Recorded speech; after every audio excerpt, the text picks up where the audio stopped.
côtoyer, j'ai fait vivre quelques semaines chez des aborigènes et dans d'autres endroits, parce que j'ai toujours eu besoin de, pas partir de la théorie, mais de l'expérience. Et j'ai vu dans ces systèmes dits traditionnels que le futur soignant, le guérisseur, c'est quelqu'un qui doit subir une initiation. Et chaque culture a ses codes, ses rituels.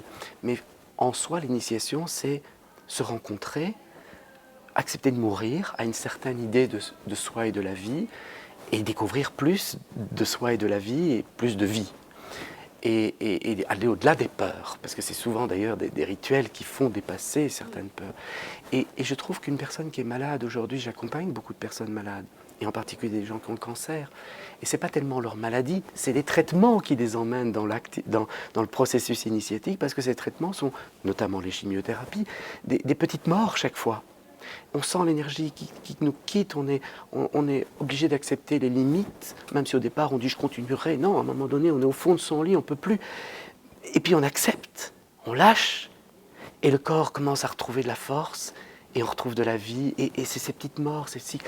J'étais très inspiré depuis l'enfance, parce que j'avais une passion pour l'Égypte ancienne, et c'est l'histoire des crues du Nil. La terre est sèche, la mort est là, et le Nil arrive avec l'eau et ça regerme, et ça recommence chaque année. Et on a oublié cette notion des cycles, de la nature, de notre nature profonde. Et la maladie peut être une initiation pour retrouver ça, et après, avoir envie de cultiver cette dynamique. Je ne dis pas qu'il faut rester toujours dans l'expansion, mais pas rester toujours dans cette contraction, cette tension qui nous éloigne de ce mouvement qui passe de l'un à l'autre et qu'on respire. Hein.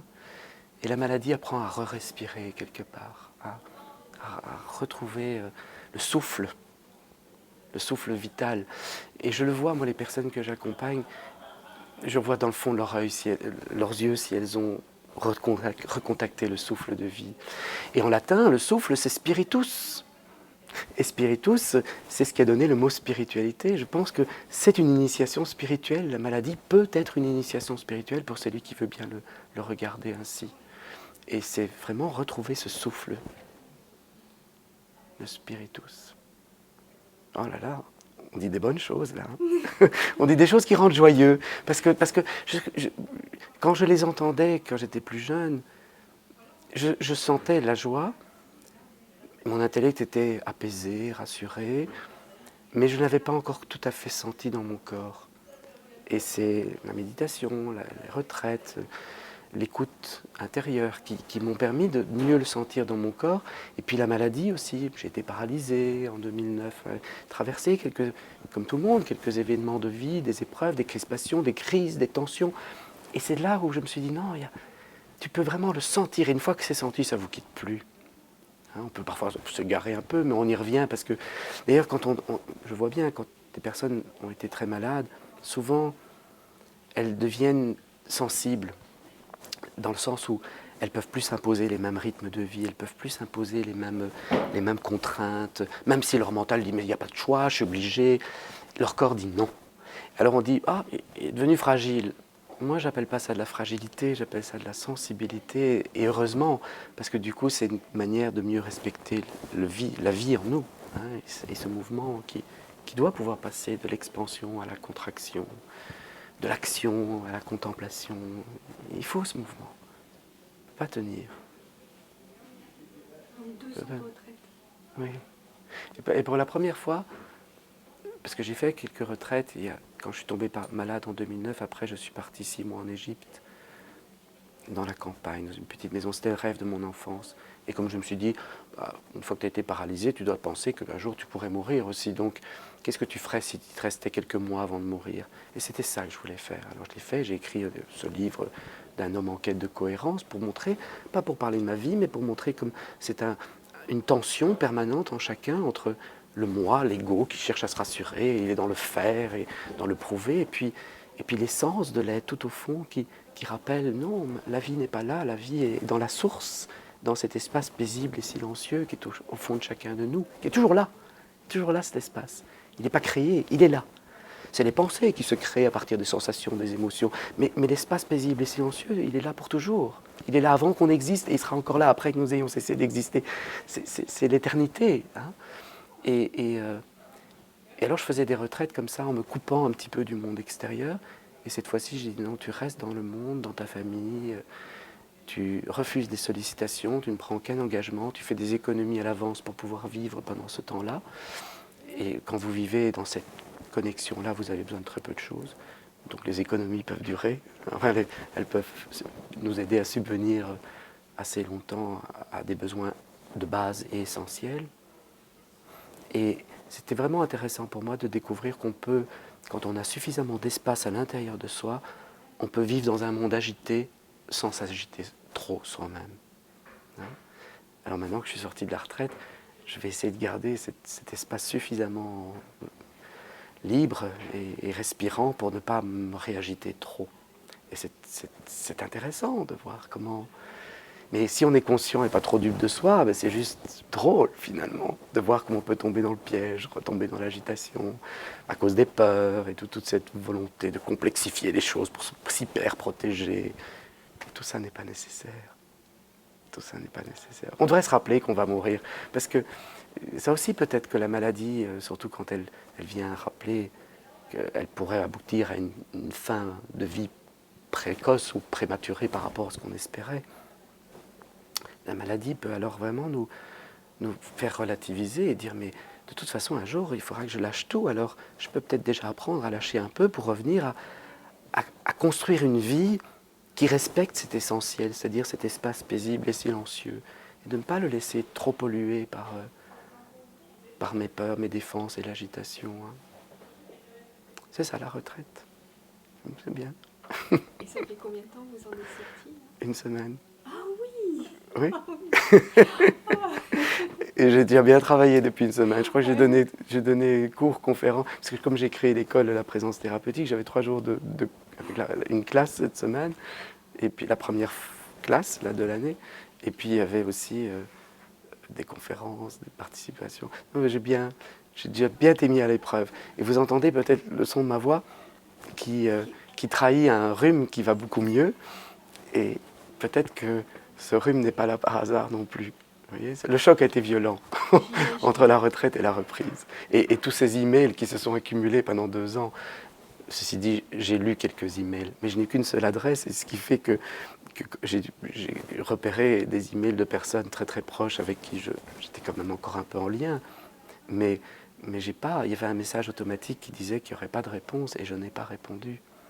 Même aux sollicitations qui jadis auraient vraiment flatté l'ego, en disant on va faire telle chose avec vous pour promouvoir. Je dis non, c'est pas le moment, il y a un temps pour chaque chose et il y a un temps pour le retrait.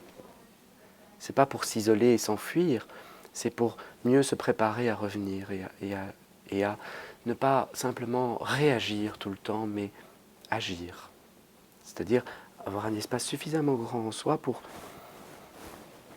ne pas être tout de suite dans la réaction immédiate, conditionnée par toutes nos croyances et les comportements qu'elles ont engendrés, qui se sont installés de façon automatique.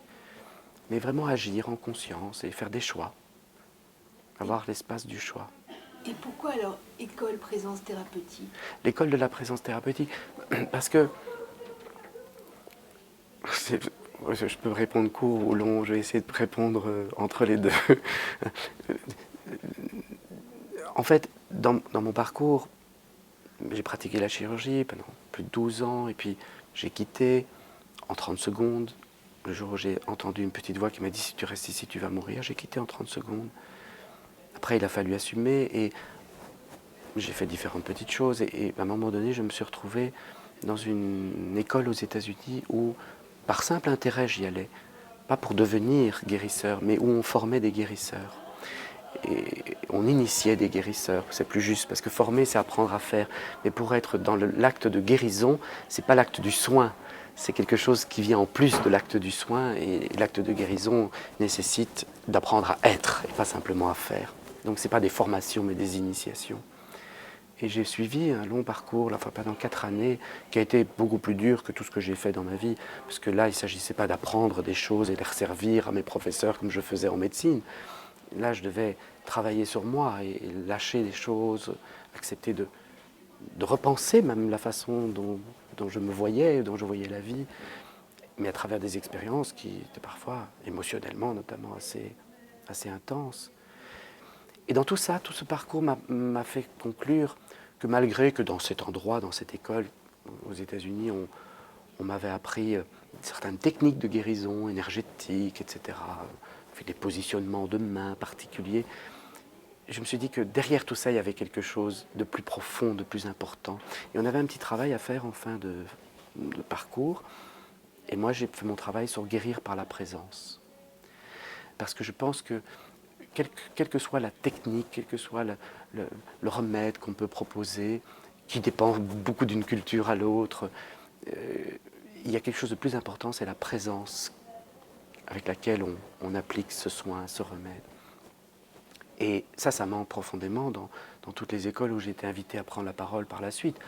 Quand j'étais dans des écoles d'ostéopathie, d'acupuncture, de médecine, d'infirmière, de kiné, j'ai vu, on leur apprend à faire, mais pas à se demander qui suis-je pendant que je fais. Et donc, l'idée de cette école, ça s'est imposé à moi. Il y a très longtemps, mais je ne me sentais pas légitime pour le faire parce que je ne sentais pas que je l'incarnais suffisamment.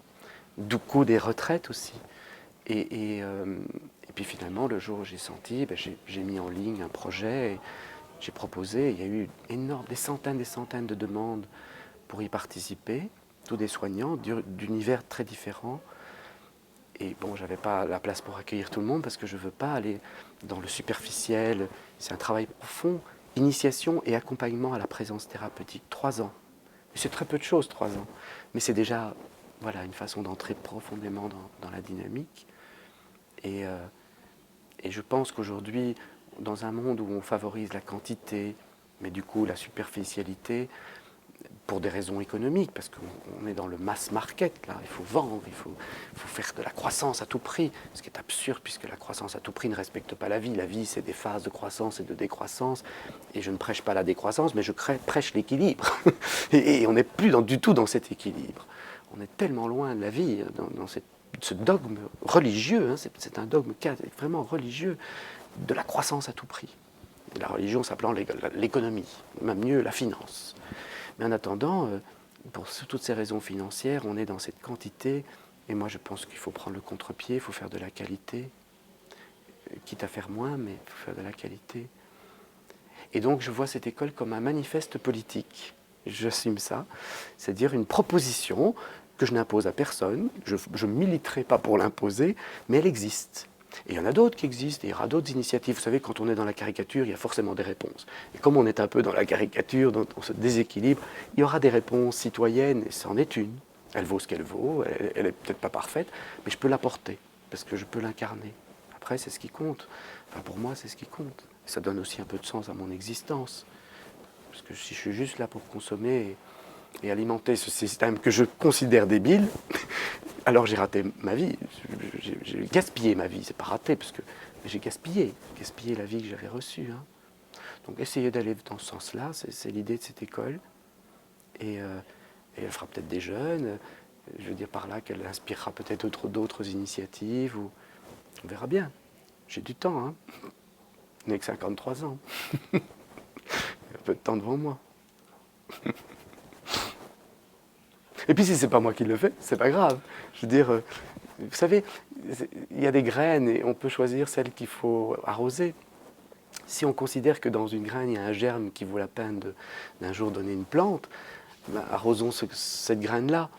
Même si on ne voit pas la plante pousser, c'est pas grave, on aura au moins arrosé la plante. Et même si cette plante ne pousse jamais parce qu'il y a d'autres raisons qui font que, voilà, on aura fait ce qu'on pensait juste et on aura lu la vie d'un honnête être humain. Je ne dis pas un honnête homme parce que je ne supporte pas qu'on dise l'homme, c'est l'être humain, c'est-à-dire des hommes et des femmes. Il ne faut pas oublier ça. Cette façon de tout ramener à l'homme. Ouais. Quand on parle de choses essentielles, on ne dit pas grand-chose de différent. Après, on le fait vivre autrement, mais on parle toujours de la même chose. Oui. hein. Et il y a des gens qui disent « Ouais, mais non, tout ça, ça peut être contredit, il y a quand même différentes philosophies de vie. » Je dis « Oui, il y a différentes philosophies parce que les philosophies sont des résultats d'analyse intellectuelle. Mais il n'y a qu'une spiritualité. Il n'y a qu'une seule spiritualité parce qu'elle décrit l'essentiel. Et il est le même pour tout le monde, dans toutes les cultures, à travers tous les âges. Après, chaque culture aura ses moyens d'en parler, de le transmettre, de l'imager, mais ça touche à l'essentiel. Et malheureusement, parfois, les spiritualités qui ont nourri les mouvements religieux ont été dénaturés par ces mouvements parce qu'ils étaient tombés, eux, dans des contingences du moi, de l'ego, des peurs, des défenses, de l'utilisation et du pouvoir. Et alors, la spiritualité qui est tout au fond d'une religion est parfois inaccessible. Mes propos, parfois peuvent être considérés comme un peu ésotériques, hein, et mystiques même. J'assume ça très bien. Il faut juste définir les mots. Et quand j'avais écrit mon premier livre, Le travail d'une vie, je l'avais sous-titré qu'en spiritualité, psychologie et spiritualité donnent un sens à l'existence. Et ça a été très mal vécu par les journalistes qui refusaient de me parler en disant il est dans une secte. Et ce livre a été lu pourtant par beaucoup de monde, mais il n'a eu aucun soutien du monde médiatique, etc., parce qu'il y avait le mot spiritualité. Bon, c'était en l'an 2000, donc les choses ont quand même un peu bougé dans nos sociétés, mais c'est un mot qui fait peur. Et c'est dommage parce que c'est sans doute celui qui décrit la plus haute expérience qu'un être humain peut faire dans sa vie, comprendre l'esprit de lui et du monde, hein, et le vivre, et se mettre au service de l'esprit de lui et du monde. Je ne pense pas qu'il y ait de plus haute expérience. Mais en même temps,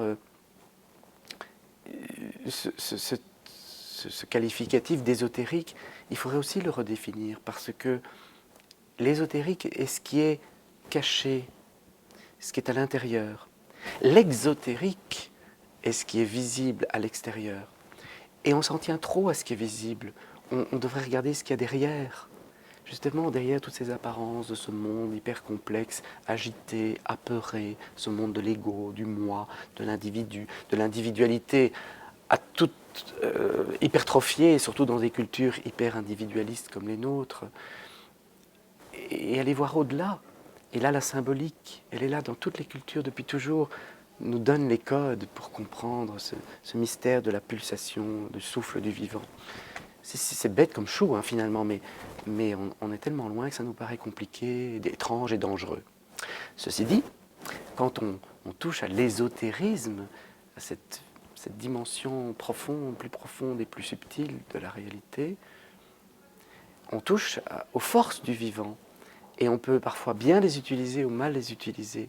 Mal les utiliser, ça serait de nouveau retomber dans le discours dogmatique qui veut imposer aux autres et créer de nouveau un phénomène religieux, mais dans le sens péjoratif du terme. Loin de moi l'idée de diaboliser les religions, mais il faut quand même reconnaître que leurs actions n'ont pas toujours été en lien avec le discours qu'elles portaient. Dieu est amour, il dit de ne pas tuer son prochain, mais si tu ne me crois pas, je te tue. On a quand même vu ça pendant combien de siècles, hein? Vous entendez la colère qui m'habite quand je dis ça. Mais on n'est pas en colère par hasard, on est en colère parce que on se sent en danger ou menacé ou des besoins fondamentaux ne sont pas respectés. Dès qu'on voit un être en colère, il faut toujours penser à ça. Il n'y a jamais aucune colère qui sort par hasard. Et donc quand on entend ma voix, on peut entendre de la colère quand je disserte sur le rôle des religions dans nos civilisations, et en particulier les religions monothéistes. Je sais d'où elle vient, parce qu'enfant, moi j'étais très mystique et très contemplatif. Tout simplement, déjà parce que j'avais un corps qui ne me permettait pas de vivre à l'extérieur. Un corps un peu déformé, un peu chétif, dont mon environnement se moquait assez bien. Et du coup, j'ai développé une vie intérieure, inévitablement. Et puis je me suis réfugié dans l'Égypte ancienne dès l'âge de 5-6 ans. Et ça m'a permis de me laisser contaminer par cette civilisation et son bon sens, hein, à travers des images très fortes que je n'analysais pas à l'époque, mais qui sont très fortes, et des symboles qui contiennent toute l'information quand on les regarde. Maintenant, je peux analyser et disserter là-dessus, mais à l'époque, c'était juste intuitif. Et j'étais un peu mystique, et en même temps, il y a même eu un moment donné, je me suis dit pourquoi je ne serais pas prêtre et pour me mettre au service de cette chose plus grande que nous.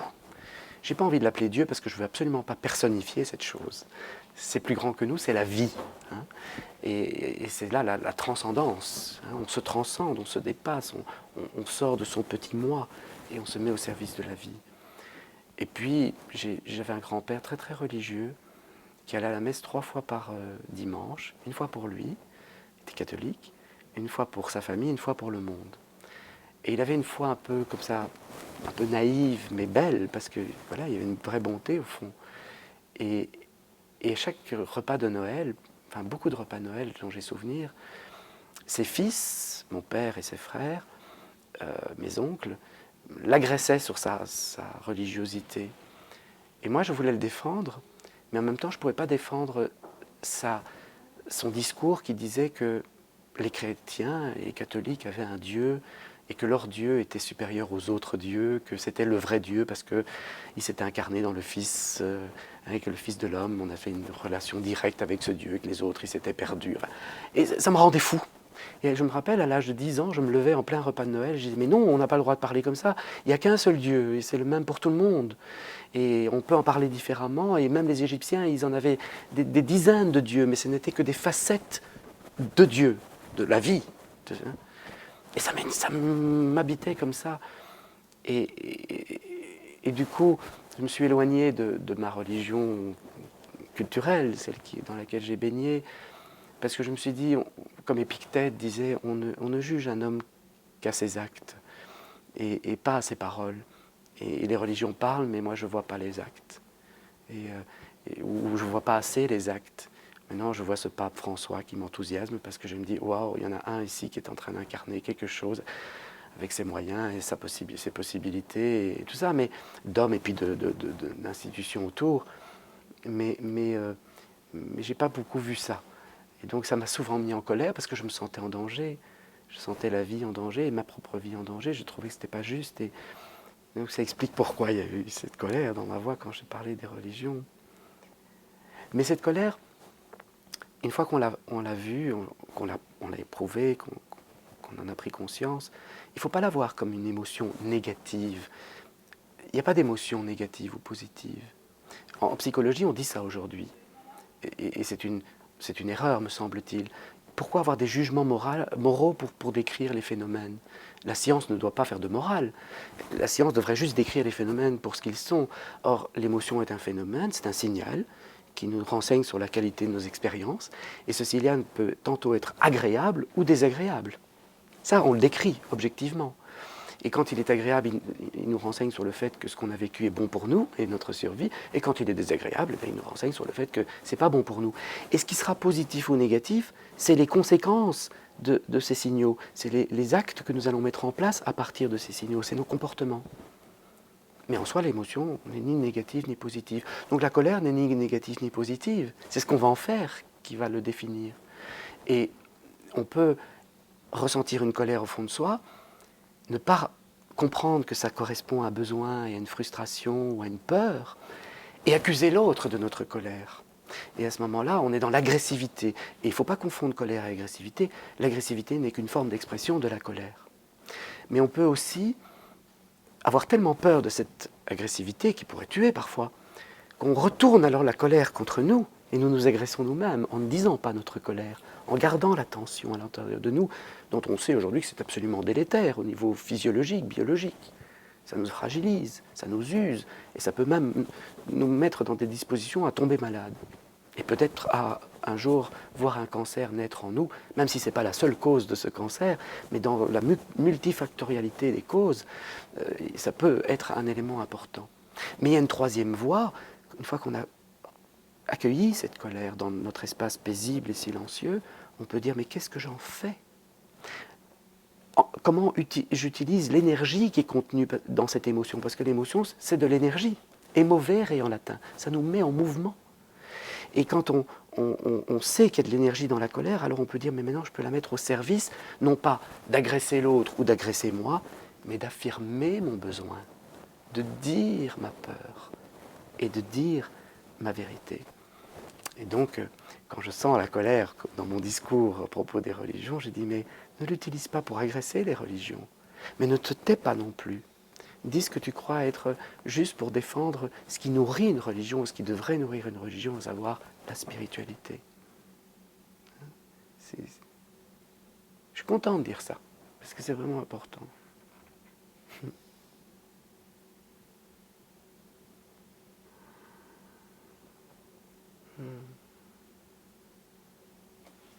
C'est vraiment important, et vous voyez l'émotion qui me traverse à l'instant, que j'accueille dans cet espace paisible que nous sommes tout au fond. Nous sommes ça, nous sommes rien d'autre. Tout le reste, c'est des phénomènes passagers qui nous traversent. Je ne suis pas cette émotion, c'est une émotion qui traverse mon espace paisible et silencieux. Et si je suis relié, si je deviens cet espace paisible et silencieux, je réalise ce qu'on appelle le soi profond de l'être. L'être, je réalise l'être. Et je peux regarder ça en disant, mais ça veut sans doute dire que depuis tout petit, c'est la chose la plus importante. Et ça devrait être la chose la plus importante dans ce monde. C'est cultiver cet espace pour avoir suffisamment de recul pour ne pas tomber dans le conditionnement et pas créer ce chaos. Et que même si c'est inévitable d'aller dans le chaos, j'y vais plus qu'à mon tour, mais qu'on ait suffisamment de conscience pour ne pas y rester et laisser cette dynamique s'installer entre chaos, séparation, tension, conflit, guerre contre soi et les autres, et paix, harmonie, réparation, réconciliation. Et je ne dis pas qu'il faut rester dans un état ou dans l'autre. Je n'ai jamais vu quelqu'un survivre en inspiration forcée ou en expiration forcée. Mais je pense qu'il faut passer au moins de l'un à l'autre. Il faut accompagner cette dynamique, respirer. Il faut laisser le souffle de spiritus se manifester. Et dans des cultures comme les nôtres, où nous avons fait l'erreur de croire qu'il y avait des choses bonnes et des choses mauvaises, donc de développer un jugement par rapport aux choses, par rapport au monde. C'est très difficile de faire passer ce discours, parce que tout de suite, il y a une idéalisation, alors on dit qu'il faudrait être parfait, et des égos spirituels, il y en a beaucoup, des gens qui, parce qu'ils sont soi-disant spirituels, alors ils seront toujours parfaits, toujours gentils, toujours bons, mais c'est pas ça la vie. Il y a une partie de nous qui est en tension, qui a peur, qui est en séparation, en conflit. Et être spirituel, c'est la reconnaître, c'est l'accueillir et la dissoudre dans cet espace paisible et silencieux. Et alors la dynamique, le souffle peut circuler, il n'y a pas de maladie, c'est-à-dire il n'y a pas de dis-ease, qu'on dit en anglais. Dis-easy, easy veut dire l'aisance, la fluidité. Dis-easy, c'est la perte d'aisance, la perte de fluidité. Automatiquement, alors on laisse sa fluidité, la vie se manifester. La vie, c'est de l'eau. L'eau, c'est la vie, et la vie est fluide. Elle coule. Donc la sagesse, ce serait d'accepter et d'accueillir cette dichotomie. Oui, et de ne pas croire qu'il faut être d'un côté ou de l'autre, mais d'être ce pont qui fait bouger ça, en conscience. Et il n'y a que dans la conscience, dans l'espace de la pure conscience. Aujourd'hui, on parle beaucoup de pleine conscience, ce qui est une très mauvaise traduction du mot anglais mindfulness. J'ai d'ailleurs discuté un jour avec la traductrice qui a introduit ce concept en français de pleine conscience, et elle m'a dit oui, je me rends compte que c'est une erreur, mais on a voulu respecter le discours de Thich Nhat Hanh, qui est un maître spirituel vietnamien, un bouddhiste, et qui est un très beau discours, mais où parlait de la pleine conscience. Et je ne suis pas sûr d'ailleurs que Thich Nhat Hanh ait voulu rattacher la pleine conscience au concept de mindfulness. Mais cette mindfulness, c'est d'être là pleinement avec son mental, avec ses capacités cognitives, pour sentir ce qui est dans l'instant. C'est le début de la méditation, mais ce n'est pas la fin, ça va plus loin. Et quand on commence à faire ça, on est peut-être alors dans cette pleine conscience, ou je préfère moi dire cette pleine attention, cette présence attentive aux choses. Mais au plus on y va, au plus on se rend compte que ces choses, ces phénomènes, pensées, émotions, sensations, ne sont que transitoires, passagers. Ils se nourrissent les uns des autres dans une spirale, une continuité quasi infernale, un bavardage quasi incessant en nous. Mais si on va un peu plus loin encore, on entend le silence qui est derrière, ou entre. Les mots entre. Vous savez, la musique, ce qui fait la musique, ce n'est pas les notes, c'est le silence entre les notes. Et c'est les pauses de silence qui fait que les notes, tout d'un coup, exprime quelque chose, mais il faut ce silence. Et il est derrière, il est là depuis toujours. On rajoute les notes dessus. Et c'est la même chose dans notre être. Toutes ces pensées, ces émotions, ces sensations, c'est des choses qui se rajoutent et qui ne restent pas. Et nous croyons pourtant que c'est ça, moi. Mais non, c'est une illusion, ça. Par contre, le silence profond, qui n'est pas créé, mais là de toute éternité, c'est la réalité ultime à laquelle nous retournons à la fin de notre vie. Et c'est difficile pour certains d'accepter ça, de se dissoudre là-dedans, qui est plus grand que moi. Mais en même temps, quand... j'ai perdu le fil parce que j'ai fait une digression. Mais je vous disais... Qu'est-ce que je vous disais? On parlait entre oui. Oui, le jugement, hein, le jugement qui a fait que dans notre culture, le jugement dans notre culture, il a introduit une dualité, hein, et il nous empêche d'embrasser la globalité et toutes les polarités de l'expérience. Et je pense qu'aujourd'hui, il faut non pas redéfinir la spiritualité, mais il faut la définir clairement, dire de quoi il s'agit, ce à quoi ça touche, et pas en avoir peur, au contraire, dire c'est la ressource, c'est la solution. Alors, est-ce que Malraux a prononcé la phrase ou pas, le XXIe siècle sera spirituel ou ne sera pas? Je ne suis pas sûr qu'il l'ait prononcé, d'autres disent qu'il a dit le XXIe siècle sera religieux ou pas, peu importe. Mais cette phrase nous touche parce qu'au fond, beaucoup de gens savent que c'est par là qu'il y a la porte pour que la vie puisse continuer son chemin. Et d'ailleurs, je vais vous dire, moi je suis convaincu, et j'espère même que la vie continuera son chemin, même si on n'a pas envie de le faire. Parce que nous, on est quand même comme les dinosaures, une espèce qui finira bien par disparaître sur cette planète. Hein. Il ne faut pas rire, il ne faut pas rêver plutôt, et il vaut mieux en rire. Quelle importance nous donnons? Oui, quelle importance nous donnons? Donc voilà, c'est tout ça. Hein. C'est tout ça. Et ça demande d'être présent. Et voilà, je sais pourquoi j'ai fait une digression et il y a une chose qui doit être ajoutée. Je vais essayer de reprendre ça. Quand on est dans cette pleine conscience, présence attentive, on constate tous ces phénomènes transitoires de la pensée, des émotions, des sensations. Mais quand on est relié au silence qui est derrière cela, on n'est pas dans une pleine conscience ou dans une attention, on est dans une pure conscience. On est ce qui observe sans réagir. On est ce qui observe sans commenter. On est ce qui observe sans ajouter un discours, une analyse. On constate. Et on finit même, et on accueille, on contient. Et un jour j'avais entendu, je crois que c'est Ramana Maharshi, qui est un maître spirituel indien qui est décédé maintenant, mais qui a vécu au XXe siècle, et qui disait, je vais peut-être trahir son propos, mais j'ai compris dans l'idée qu'il disait qu'à un moment donné, dans cette connexion profonde, on rentrait dans le cœur, parce que pour accepter, il faut pouvoir accepter de manière inconditionnelle, sans condition, sans analyse, sans jugement. On accepte ce qui est. Accepter ne veut pas dire se résigner. C'est pas parce qu'on accepte que tout d'un coup, on ne va pas pouvoir faire quelque chose avec ce qu'on a accepté. Hein. Mais d'abord, il faut pouvoir accepter la chose avant de faire, parce que sans ça, on ne peut rien faire, puisqu'on n'a pas la chose dans les mains tant qu'on ne l'a pas acceptée. Et quand on est dans cette acceptation profonde, dans cet amour non conditionnel, on rentre là dans le cœur, c'est vraiment cette énergie qui est ici, hein, on peut le sentir quand on est un peu relié à soi. C'est pas par hasard qu'on parle du cœur comme du siège de cet amour, cette zone-là. Mais Ramana Maharshi disait, alors vous rentrez comme dans un point, le point qui est la source de tout, cet espace paisible et silencieux dans lequel tout se manifeste. Mais arrivé à ce point, c'est comme si vous rentriez dans un entonnoir et vous devenez vaste parce que vous êtes celui qui contient tout.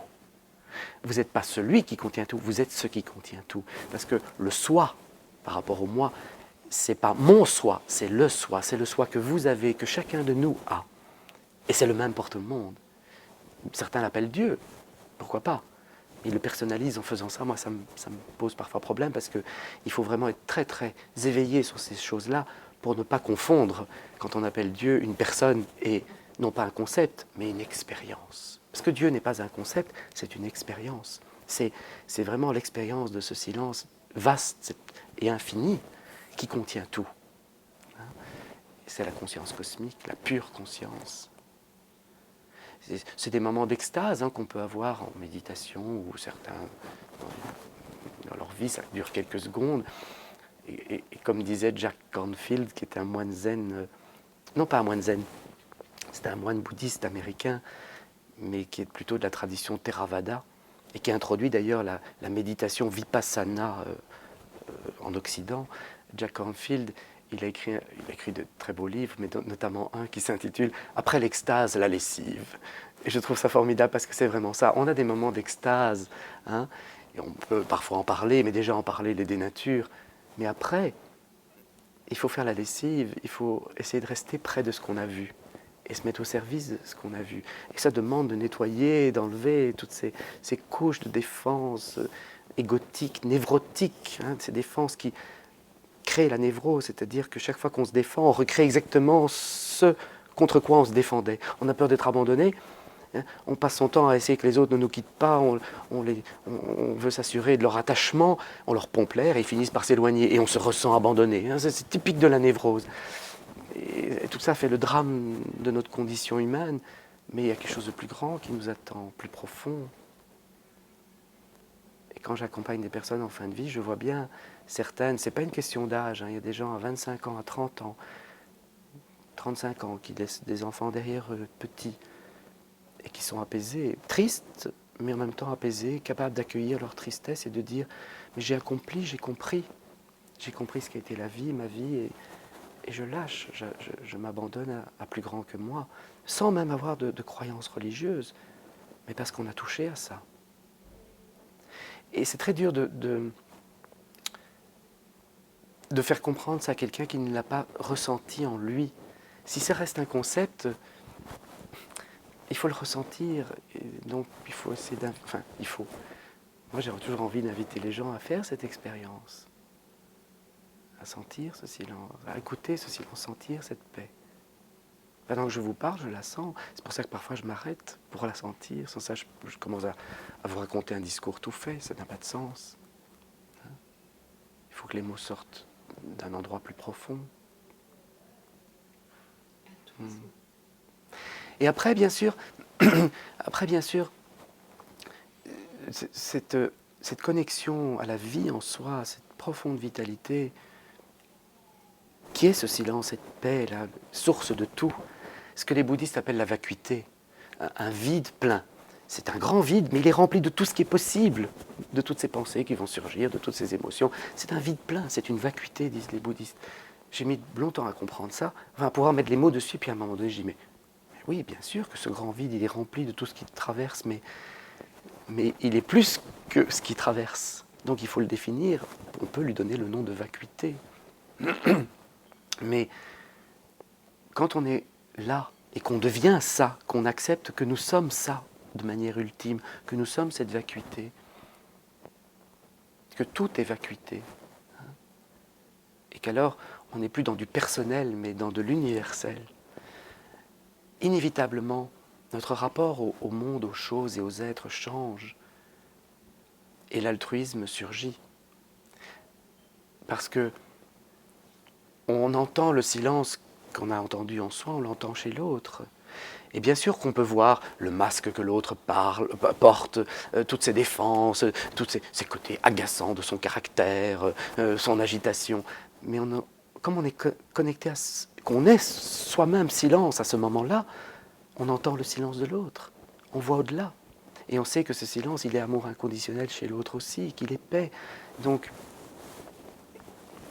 on a envie de partager, et si l'autre n'arrive pas à le préserver, à mettre en place ce qui va l'aider à le préserver.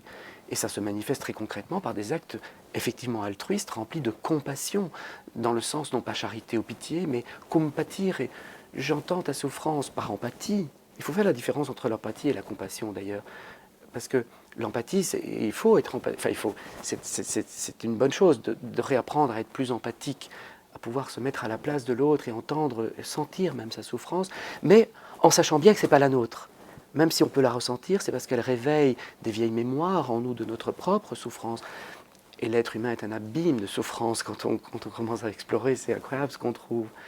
Mais en même temps, rester conscient dans l'empathie que non, c'est la souffrance de l'autre qui est en jeu ici.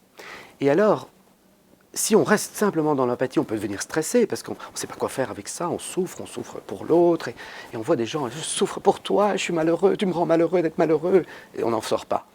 Il y a une étape supplémentaire à l'empathie, qui est la compassion, dans le sens où, comme le définissent alors les bouddhistes, c'est cette volonté d'agir pour soulager la souffrance que je partage avec l'autre. Compatir, et cum voulant dire avec, et patir et souffrir. Et donc, dans cette compassion, il y a inévitablement l'altruisme. On est prêt à s'oublier un peu pour que l'autre trouve le moyen de rester dans sa paix, dans son silence intérieur, au contact de ce qui est vivant en lui. Et c'est inévitable qu'on va vers là si on est connecté à sa paix, à sa vie intérieure, à ce silence à l'intérieur, à ce qui est vivant en nous. Il faut une vie intérieure pour ça. Et pour avoir une vie intérieure, il faut du temps, il faut de l'espace. Et j'entends les gens me dire, j'ai pas de temps, j'ai pas d'espace, qui sont sans doute les deux choses les plus luxueuses aujourd'hui à obtenir et qui n'ont pas de prix, qu'on ne peut pas s'acheter, mais qui demandent de faire des choix. Et comme tout choix, implique des renoncements. Et il faut que le moi puisse renoncer à ses volontés de tout le temps se rassurer par de l'hyperactivité, par de l'hyperpossession, par de l'hyper-narcissisme qui demande toujours d'être admiré, rassuré. Il faut lâcher ça, apprendre à lâcher ça alors et rentrer dans l'être. Et alors on me dit mais c'est pas possible, et je dis mais si c'est pas possible, ben, tant pis pour vous, mais un jour vous en aurez peut-être assez de souffrir et vous vous rendrez compte que c'est le seul chemin. Et alors vous irez. Vous verrez que dans la balance, c'est plus inconfortable de rester dans votre agitation et votre tension que d'oser lâcher, aller dans cet inconnu qui nous est peu habituel parce que nous ne sommes pas conditionnés à le vivre, et oser découvrir que, mais oui, c'est si bon. Et l'appétit venant en mangeant, en plus vous le ferez, au moins vous supporterez de vous retourner dans votre agitation, vos tensions. Et alors vous aurez peut-être des amis qui vous diront « Oh, tu deviens fragile !» et non, et je redirai, comme je le disais à propos de la maladie, non, tu deviens sensible. Et ta sensibilité te permet de mieux respecter la vie, en toi et autour de toi. C'est ça le programme. Il me semble que c'est ça le programme.